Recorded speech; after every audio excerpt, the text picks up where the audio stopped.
오늘 중요한 의미를 두는 것은 첫 주일의 메시지는 1년을 좌우지하는 메타포가 됩니다. 그래서 의인이라는 제목과 일맥상통하는 말씀을 오늘 전하려고 합니다. 그래 목적은 의인으로 만들어 가시는데 그 의미를 두고 계시는 거죠. 그래 2020년도에 작년 후반 회개 작전기도 마치고 난 뒤 교회에게 주신 언약과 같은 말씀을 주신 것이 올해 표 말씀이죠.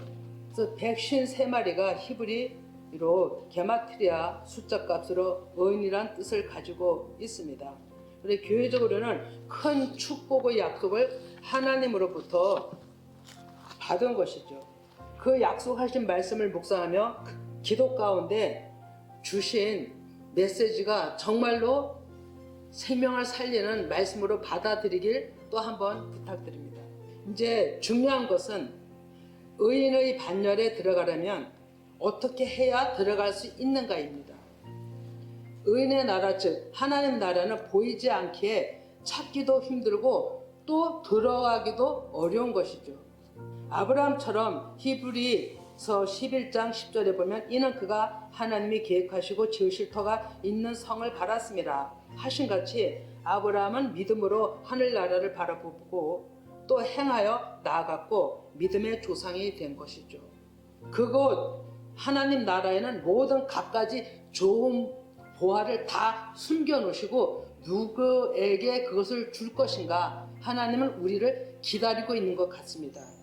그 보화 속에는 하나님께 가까이 갈 수 있는 방법들이 숨겨져 있거든요. 각 성향에 맞게 주시는 언약의 말씀이 일하시리라고 믿습니다. 어떻게 받느냐가 관건인 것이죠. 그래서 성경의 근거로 비유하여 그림을 그려보겠습니다. 여기가 하늘나라입니다. 그리고 이 중간이 이 땅이죠. 근데 이걸 성전에서는 성 지을 때 뜰과 성소와 지성소 3단계로 지었죠. 그러면 1단계는 처음 들어온 교회 들어온 사람들인 거죠. 그리고 성소 수준에는 들어와서 하나님의 말씀을 깨달으려고 하고 또 체험도 하고 하나님 앞에 가까이 가려고 애쓰는 분들이 두 번째 2단계라고 보면 되는 거죠.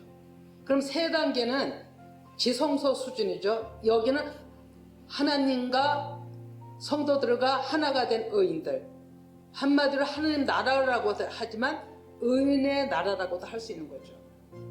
그런데 제가 얘기하고 싶은 것은 이 처음에 들어온 분들은 그저 자기 육신의 구조를 가지고 도와달라고 기도를 하죠.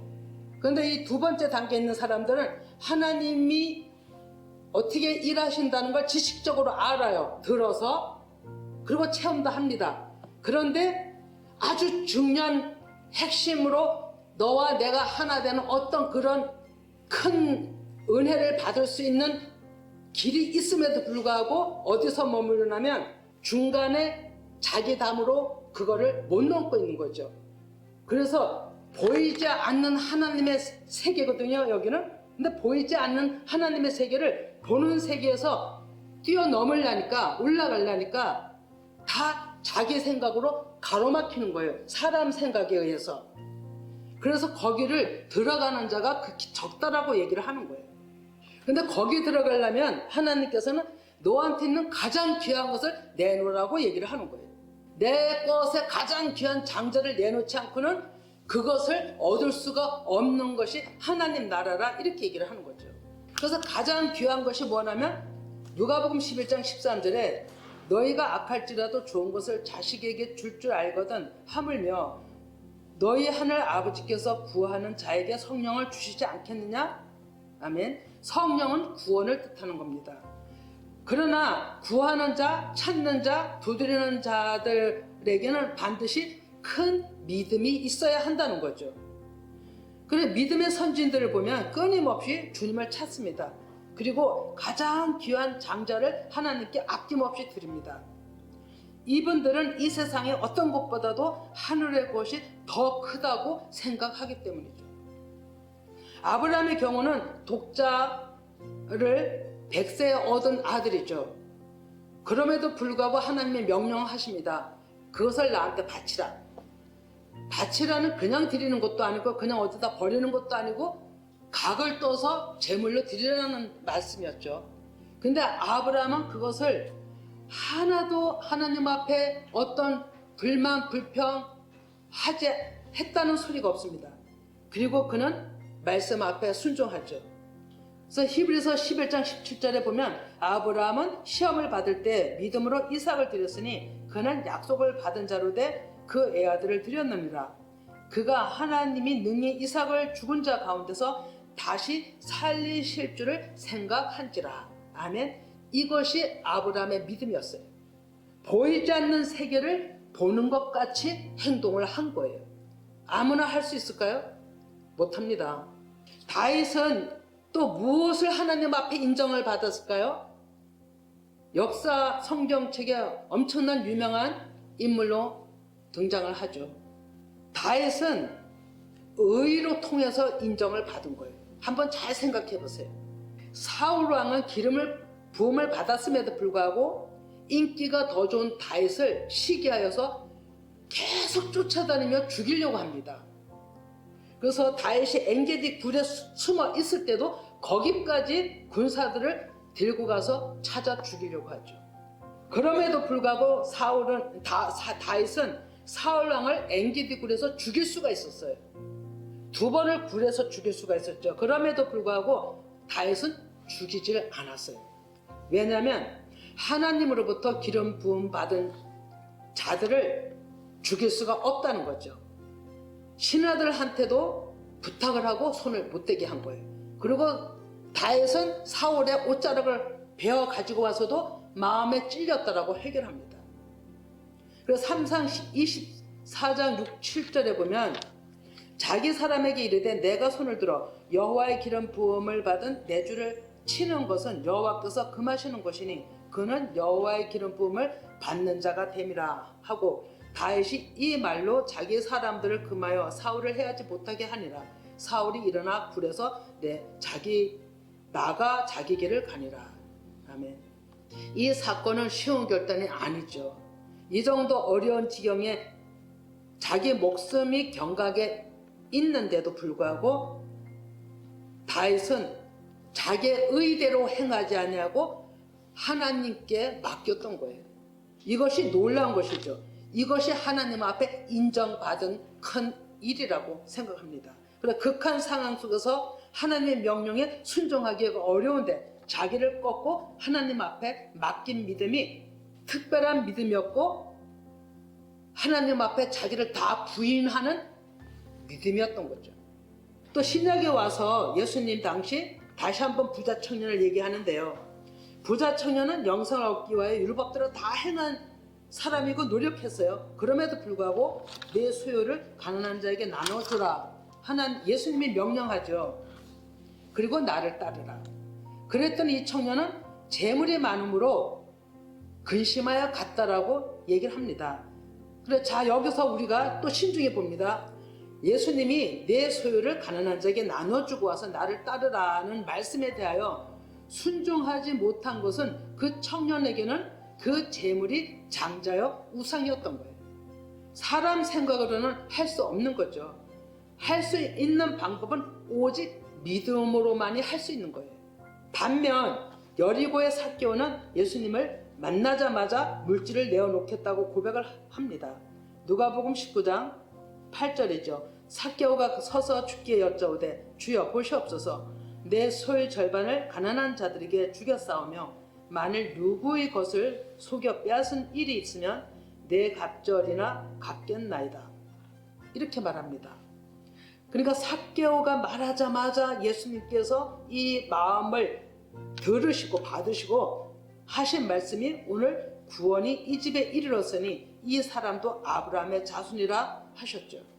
그러면서 인자가 온 것은 잃어버린 자를 찾아 구원하려 함이라고 말씀합니다. 자, 여러분, 우리 소유 안에는 내 안에 있는 육신 구조 중에는 가장 큰 소유, 지식, 권세, 명예 이런 것도 다 있지만 돈으로 볼 수가 있어요. 아마 거의 그 만mon에 잡혀서 욕심이 잉태되고 잉태된 욕심의 끝도 없이 날개를 펴나갑니다. 그리고 그 이상 더 부자가 되려고 갖가지 더 애쓴 노력을 하면서 달려가고 있죠. 야고보서에서는 돈이 일만 악의 뿌리라고 얘기를 합니다. 돈이 없어서는 안 되죠. 우리한테 너무 필요한 거죠. 그럼에도 그 욕심이 지나치면 그렇다는 것을 얘기를 하고 있는 거죠. 그리고 그 돈이 나한테 최고라고 얘기를 하고 그것을 붙들고만 있으면 아니 된다는 것을 얘기하고 있는 거죠. 그래서 우리 모두에게는 그 돈이 기둥같이 서 있고 돈이 장자로 우리를 차지하고 있다는 거예요. 우리도 이 부자 청년 같은 마음들이 저한테도 있어요. 그리고 여러분한테도 있는 줄 믿습니다. 각 마음 안에 여러 가지 내놓지 못하는 장자 있죠. 아브라함에겐 아들이었으니까요. 그러나 저를 통해서 이 말씀을 하시는 의도는 하나님께서 돈을 받고자 궁색해서 이걸 얘기하시는 게 아니에요. 서두에 말씀하신 것처럼 구원을 하기 위해서 뛰어넘는 믿음으로 이끄시는 방법이신 거예요. 영혼 구원에 하나님은 목적이 있는 거죠. 제일 구원을 가로막고 있는 것이 만몬이라는 거예요. 이 험난한 세상에서 믿음이 없으면 다 무너질 수밖에 없는 상황에 처해 있습니다. 그래서 어린아이들까지 말씀을 듣든지 아니 듣든지 영을 심어주기 위한 것이 중요하다라고 12월 이전에 엄청나게 저에게 강한 마음을 주셨던 것 같아요. 그래서 성경적으로는 큰 믿음을 하늘나라 부활을 얻기 위해서는 마태복음 13장 44절 이하인데요. 내 소유를 팔아 사라고 예수님은 2번이나 강조하죠. 그런데 하나님께서 일하심을 살펴보면 하나님의 일을 알게 하시고 명령이라 할지라도 받는 자의 선택에 따라 있다는 거죠. 하나님은 너희가 믿음이 있는가 없는가를 테스트 해보시는 뜻도 있죠. 아브라함에게 시험의 얘기를 하셨으니까. 그러나 그 본질은 하나님 나라에 보이지 않는 부와 즉 구원을 주시기 위한 방법들을 주시려고 낚시 바늘에 미끼를 끼워 던지는 것이에요. 그 미끼의 말씀을 받아 새기고 행하면 그 말씀이 그 사람 안에서 일을 행하기 때문에 그 믿음으로 초월하여 구원의 약속도 받고 이 땅에서 사는 삶의 행복도 누릴 수가 있는 거죠. 우리는 하나님의 말씀을 받았어도 또는 마음에 하나님 나라 위해서 무언가 요동침이 있어도 그냥 묵과해버려요. 해야지. 그러다 며칠 지나면 아니야. 또 며칠 지나면 이것을 써야지. 이렇게 무마되는 거예요. 보이지 않기 때문에 무시하고 보이는 곳에 마음이 가고 투자하는 거죠. 하나님께는 당장 유익이 없는 것 같아 계산이 서질 않는 거예요. 그러나 세상을 바라본다면 이것저것 보이는 것 많죠. 사랑, 관계, 그 모든 것에 마음을 쏟아냅니다. 그래서 예수님이 말씀하십니다. 마태복음 6장 19절에서 21절인데요. 같이 읽어봅니다. 너희를 위하여 보물을 땅에 쌓아두지 말라. 거기는 종과 동룩이 하며 도둑이 구멍을 뚫고 도둑질하느니라. 오직 너희를 위하여 보물을 하늘에 쌓아두라. 거기는 좀이나 동룩이 해하지 못하며 도둑이 구멍을 뚫지도 못하고 도둑질도 못하느니라. 내 보물이 있는 곳에는 내 마음도 있느니라. 아멘. 이것을 겉으로는 물질에 대한 얘기를 하는 건데 틀린 것 아니죠. 그러나 본질적인 것은 말씀, 하나님의 말씀을 내 안에다 쌓아두라는 것을 얘기하고 있는 거죠. 그러나 이 놀라운 은혜가 하나님께 있는 줄을 알아도 현실에서는 정말로 우리 생활 속에서 강자를 위해서는 아끼지 않아요. 있는 자에겐 더, 권세자들에겐 더 뭔가 투자를 하죠. 뇌물을 드리죠. 그러나 약자를 위해서는 아무것도 하려고 하지 않아요. 왜? 나한테 유익이 없다라고 생각하기 때문에 그런 거예요. 그래서 예수님이 또 말씀하십니다. 마태복음 16장 24, 27인데요. 또 같이 읽어봅니다. 이에 예수께서 제자들에게 이르시되 누구든지 나를 따라오려거든 자기를 부인하고 자기 십자가를 지고 나를 따를 것입니다. 누구든지 제 목숨을 구원하고자 하면 잃을 것이요 누구든지 나를 위하여 제 목숨을 잃으면 찾으리라. 사람이 만일 온 천하를 얻고도 제 목숨을 잃으면 무엇이 유익하리요? 사람이 무엇을 주고 제 목숨과 바꾸겠느냐? 인자가 아버지 영광으로 그 천사들과 함께 오리니 그때 각 사람이 행한 대로 갚으리라. 아멘. 여러분, 하나님 나라를 원하신다면 내 의를 제거해달라는 기도가 끊임없어야 됩니다. 또 히브리서 11장 1절에 보면 믿음은 바라는 것의 실상이요 보이지 않는 것들의 증거니 선지인들이 이로써 증거를 얻었느니라 말씀하죠. 이 말씀 또한 정리를 해보면 보이지 않는 하나님의 일을 믿음으로 체험하고 증거의 삶을 사는 선지인들을 말씀하신 거고요. 그대로 우리도 믿음으로 하나님 앞에 빛된 삶을 살고 증거하라는 뜻이죠. 이렇게 믿음으로 행할 그릇이 될 자들, 또 된 자들을 말씀인 그물을 던져서 건져내시는 것이 오늘 본문 말씀인 거예요. 말씀으로 인하여 영에 속한 자들은 말씀이 곁길로 빗나가지 않습니다. 그래서 본문 말씀에 그물이 찢어지지 아니했다라고 하는 거죠. 오늘 본문 말씀의 12, 13절을 좀 더 같이 읽어볼까요? 이 얘기의 답은 보혜사 곧 아버지께서 내 이름으로 보내실 성령, 그가 너에게 모든 것을 가르치고 내가 너에게 말한 모든 것을 생각나게 하신다는 요한복음 14장 26절 말씀입니다. 예수님은 제자들에게 조반을 와서 먹으라 하시죠. 조반은 새 언약의 말씀을 의미합니다. 그리고 이 얘기는 생명의 말씀이라는 거죠.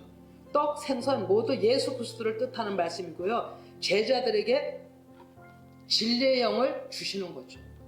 중요한 것은 우리도 이 새 언약의 영의 말씀을 받아 먹어야 되는 거예요. 받아 먹는다는 얘기는 깨달으라는 얘기예요. 내 마음에 듣고 깨달음이 없으면 아무 소용이 없어요. 그냥 문자로 그냥 지식적으로 받아들이는 거죠. 그러나 깨닫는다면 그것이 내 안에서 생명이 되어서 내 영이 하나님께로 계속 달려갈 수 있도록 길을 인도해 주신 겁니다. 그래서 끝으로 요한복음 21장 14절에 이것은 예수께서 죽은 자 가운데서 살아나신 후에 세 번째로 제자들에게 나타나신 것이라. 아멘. 예, 중요한 포인트가 여기 또 있죠. 세 번째란 단어인데요. 이것은 우리 세대에 주시는 말씀이고 부르심에 대한 뜻이 있어요. 이 하나님의 부르심에 응답하여 행하는 자들이 이 시대에 하나님의 나라 백성이고 또 의인들인 것이죠. 그래서 셋째 날 의인들이 나타나야 할 때에 지금이고 또 기대하며 또 한번 그림을 다시 상기해 보세요. 이 그림은 제가 설거지 하다가 그냥 느닷없이 주는 그림이었고 믿음이 없이는 못 가는 하나님 나라네. 왜? 하나님 나라는 보이지를 않아요. 그러나 세상은 다 보는 세상이에요. 그러니까 어느 길이 쉽겠느냐? 쉬운 것은 보이는 데가 쉽죠. 그죠?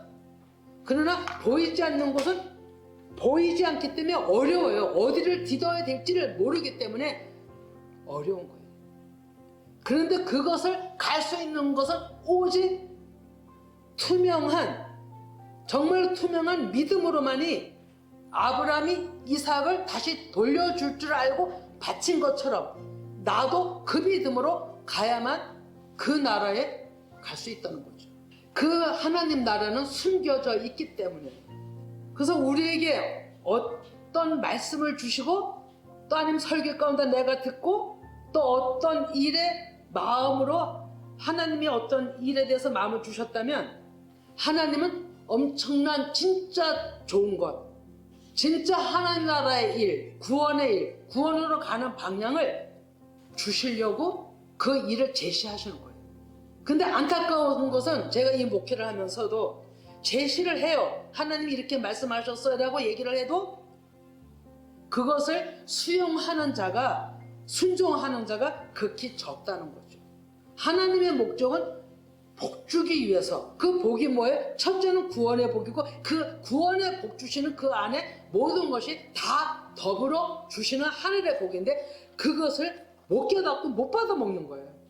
무엇이요? 내 안에 담이 막아서. 그래서 못하는 거예요. 아마 눈으로 그 안에 막 감췄던 게 눈으로 보인다면 왜 안 하겠어요, 사람들이? 하죠. 아마 목숨 걸고라도 하려고 할 거예요. 눈에 보이니까. 그런데 하나님 나라는 보이지 않는 곳에 있다는 거죠. 저의 개인적인 간증집이 이제 얼마 안 있으면 나올 것 같아요. 근데 거기에 보면은 제 자랑이 아니에요. 이건 하나님이 이를 드러내기 위하여서 어둠의 빛을 비추라 하시고 그 책도 쓰라 하신 건데, 거기 보면 무엇을 어떻게 들여서 오늘날에 하나님의 언약을 받았고 이 일이 이렇게 이루어지는가가 써져 있어요. 계산을 하면 안 돼요. 하나님 앞에 계산하면 못 드립니다. 그리고 계산을 하면 하나님이 쓰실 수가 없어요. 아마 하나님께서 어떤 마음을 주실 때 그 일에 명령에 순종이 된다면 하나님께서는 그 사람을 향해서 하나님이 이루실 언약의 뜻을 마음을 펼쳐나가실 거예요. 그리고 오늘 새해의 첫 시간에 이 말씀이 하나님의 구원의 통로를 열으시고 이끌어 가실 방법을 제시하시는 것을 지금 얘기하고 있는 거예요. 답을 내 안에 장자들이라는 거예요. 내 안에 우상을 내려놓으라는 거예요. 그것이 있으면 올해 이 본문 표어 말씀처럼 다 한번 같이 읽어볼까요? 시몬 베드로가 올라가서 그물을 육지에 끌어올리니 가득히 찬 물고기가 153마리라 이같이만 하나 그물이 찢어지지 아니하였더라. 예, 좀 전 말씀대로 153마리는 의인을 상징한다고 했죠. 아마 우리의 마음을 들이게 된다면 하나님께서는 하늘에 그 좋은 보화를 주셔서 어떤 사람은 말씀의 영을 진짜 그대로 여실 것이고, 또 어떤 사람은 세상에 불을 주셔서 재정적으로 섬기게 할 것이고, 또 어떤 사람에겐 중보의 기도의 능력을 주실 것이고, 또 모든 각가지의 은사로 그 사람에게 맞는 일을 하나님은 주실 것이에요.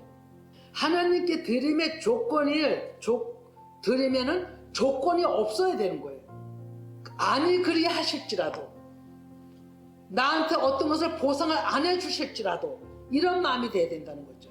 이게 순수한 마음이거든요. 하나님 내가 이거 했으니까 이거 해주세요 라는 것은 하나님 아버지 앞에 아니라고 생각하는 거죠. 아마 그렇게 한다면은 하나님께서는 정말로 정확하게 하나님은 구원의 약속과 이 땅에서 하나님이 이루실 그 일에 우리를 부르실 것이라 저는 확신합니다. 그래서 하나님은 그 모든 우리가 할 수 없는 귀한 일, 그 귀한 일을 우리에게 정말로 보이시고 은혜 주시고 감사함으로 이 환난을 이겨나갈 수 있는 그 영으로 머물러 계실 것입니다. 그것이 바로 의인의 반열로 재창조 받는 것이죠. 그리고 또 올해 주신 말씀이기 때문에 저는 말씀대로 일을 하신다라고 믿거든요. 그런데 내일부터 해마다 하는 작전 기도예요. 무슨 이걸 연행사라고 생각하지 마시고, 오늘 서두에 제가 말씀했죠. 오늘 이 말씀이 작전 기도와 1년을 향해서 일맥상통하는 말씀이라고 얘기를 했어요. 내일 아침 새벽에 시간을 40일 동안 작전 기도합니다. 이것은 주제는 내 안의 기둥을 뽑아내어달라는 하나님께 간청의 기도죠. 엄청난 내적 싸움이 있으리라 보거든요. 그러나 그것이 사는 길이기 때문에 하나님은 사람 눈치 보지 말고 두려워하지 말고 네가 네 말 하는 거 아닙니까? 전하라고 그랬어요. 왜? 하나님이 하시기 때문에. 그래서 이 작전 기도 안에 우리가 모두 함께 하기를 정말로 부탁을 드립니다.